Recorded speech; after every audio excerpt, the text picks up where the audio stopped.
Akina. We'll start with David and then Michael.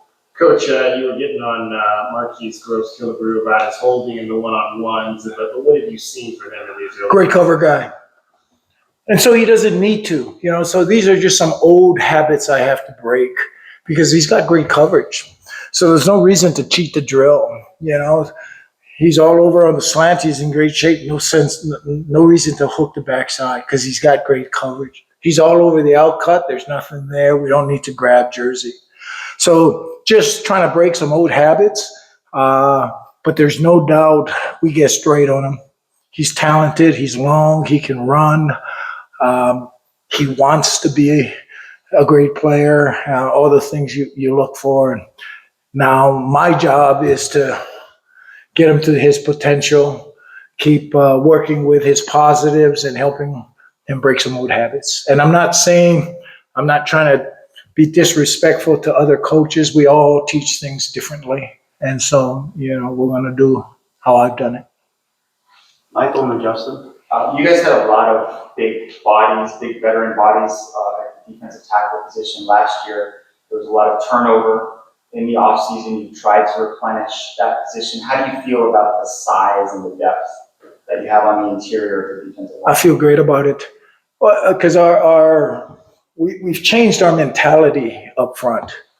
A year ago, there's a couple of different ways, philosophies, let's just say, on how to play with people. What we did a year ago is we played more in the line of scrimmage, sit. You needed big bodies, bang.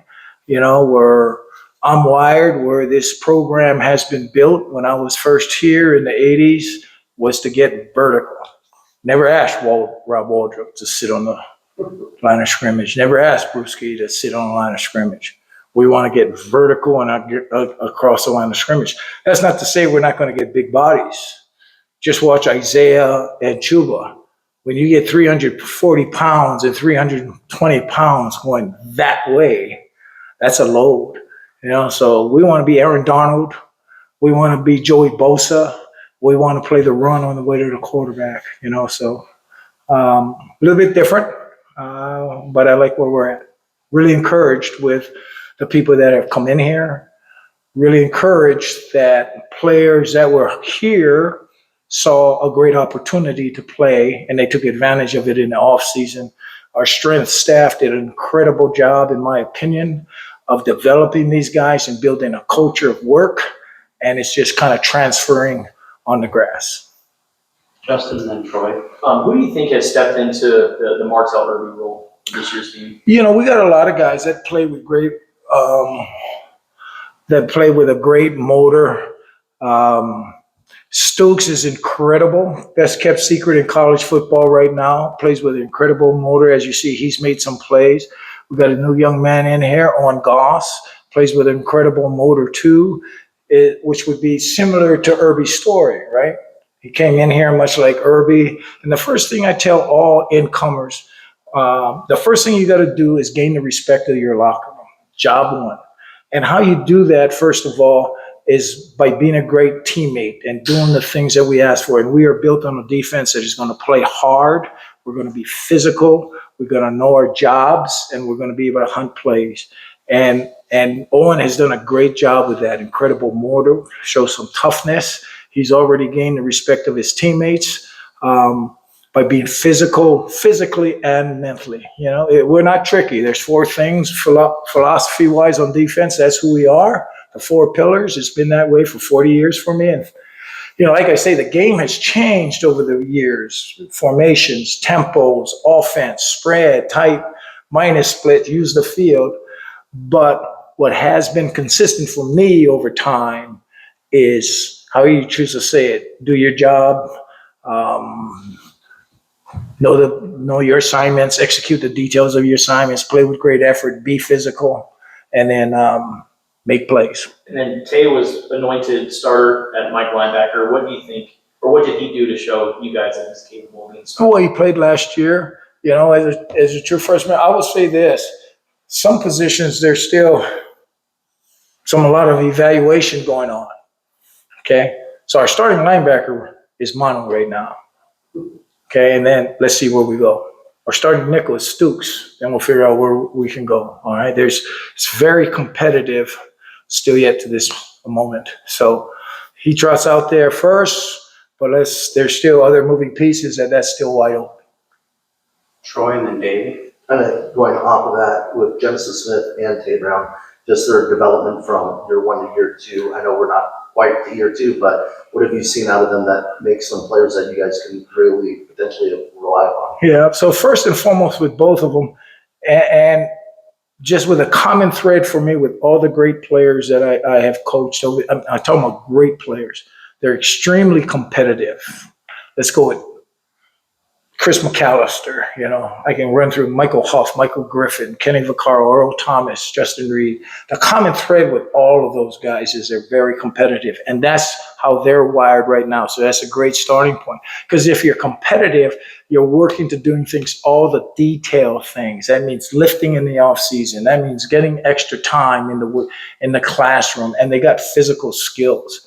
So both of them have showed that. Genesis, I think, has got a lot of upside. Right now, you would say who's your starting secondary? I could say Genesis Smith is one of our starting defensive backs. Is he trotting out first? No, because there's only so many guys, because he's lined up in a position with Stooks, Maldonado, and Dalton. But he's in that, so I got 4 starting safeties right now. And so how I deal with who plays, I don't want to be tied into a depth chart. Next player plays. If you notice the Oklahoma game, we had an injury outside. Okay. We tried what I thought was the next guy on the depth chart. That wasn't working out. Stooks, get outside and go play us corner. Because so it's the best player. Part of being the best player in the depth chart is, can you learn more than one position, which will help you. David and then Michael. When you talk about your defensive lineman wanting to get vertical, we've been so coached into the mindset that gap integrity for linemen is so important. So what does that mean in your system? Does that have a high meaning, gap integrity, for the linemen in your system, or does it not even matter the way you want to play? Sure, we're still gapped out. So as we're working to get vertical, we're still going through a gap. We got some other things that go along with it, but we still have gap integrity. Yeah. So we're still gapping on how we need to be gapped out. We're just not going to play from the line of scrimmage. Michael and then Juan. You said the other day that there are 8 defensive back positions. Is that the right number? And if so, what are they? So in a system that I've been involved with, so we had base back in the day. We don't play base. What base would be 4 defensive backs with 2 inside backers, and in essence, 2 outside linebackers. Okay. Then you have nickel, where you got 5 DBs, and nickel will come in for the 5th DB, and your strong side outside linebacker come. Then you got dime. That's when another DB will come in for the will linebacker position. Okay. And then what we used to have is quarter. Well, now we take the other linebacker out, and somewhere in there we would take a D lineman out too. And then when we go to 8 DBs, we'll have 8 DBs on the field and then 3 others. That was back in the day when we used to play BYU. When I was at Hawaii, I was there when McMahon was there, Steve Young was there, and Robbie Bosco. And they just threw it every snap, So why have all these big people on? And that was our rival game. That was great games. Those were a lot of fun, man. So right now we have the ability. We haven't gone to 8, but we'll have the ability to play 5, 6, and 7. Juan and then Justin. What does it mean to have guys like And just to further answer that, so when you start ranking your players, okay, 1 through 22, so that's where I'm wired. Let's get the 11 best guys on the field, okay? And so if that means we have more defensive backs, if we were ranked, we have injuries here and there, well, 6 DBs would be in your top 11. Let's get them on the grass. Our job is to coach them. That's why they call you coach, okay? If 7 of them are in your top 11, why have guys sitting on the sidelines if they can work to be in that position, okay, depending on the offenses that are running? I'm sorry to cut you off. I just wanted to finish that thought. What does it mean to have guys like Gunnar, Manu, Stoops back for this season to bring that level of maturity and experience? What does it mean for them to set that example? It's incredible. I tell you, with what we did last year with some of our coverage system, it's a lot. There's a lot of stuff back there that's going on. These guys were able to handle the system in 1 year. I was able to get in some things that I couldn't do at Stanford. It took me 2 years to get some of that stuff in. Texas, same thing, 2, maybe 3 years. But the IQs of those positions, football IQ, I say it all the time. You could give a young man a playbook, put him in a room, and he would nail the test. He'd get 100% just drawing up everything. You give another young man that book, he wouldn't get any of them dang things right. Now you put 22 other moving pieces on there. The guy that was able to memorize that thing, I mean, couldn't see the game. The other guy could naturally just feel the game. The IQs of your inside pieces. Gunner, Dalton, Stooks, and Manu, incredible IQ. So we were able to do so much more. And our corners really started coming along later in the season where we started just, hey, get in here, we're going to meet together now. Because I've never been in a place where there's a corners coach, a safeties coach, and all that. This isn't to sound arrogant by no means, but I just believe the secondary needs to be connected. They need to hear one voice. My example would be for an offensive line coach. Okay, you go tackles, you go meet in that room. Okay, you guard, you go meet with a guard coach over here. And centers, you go with the center coach, like some people do, the nickel coach. You go meet in that room. They need to be connected, man. And that's how we are, because there's a lot of pre-snap communication. There's a lot of post-snap communication in our system. So you got to be, the great defenses I've been around are connected, that talk. And so we got pre-snap, we'll say something, I got you, post-snap. Because maybe that communication, that one player wasn't thinking about it. Good reminder. That's how you build a culture in a defense, that you're connected. And you run and you have a lot of fun because we're all on the same page. That's what we're building. Last question to Justin. What do you make of the Polynesian culture here at U of A, and how do you compare it to when you and Tony were here? I tell you, it's beautiful.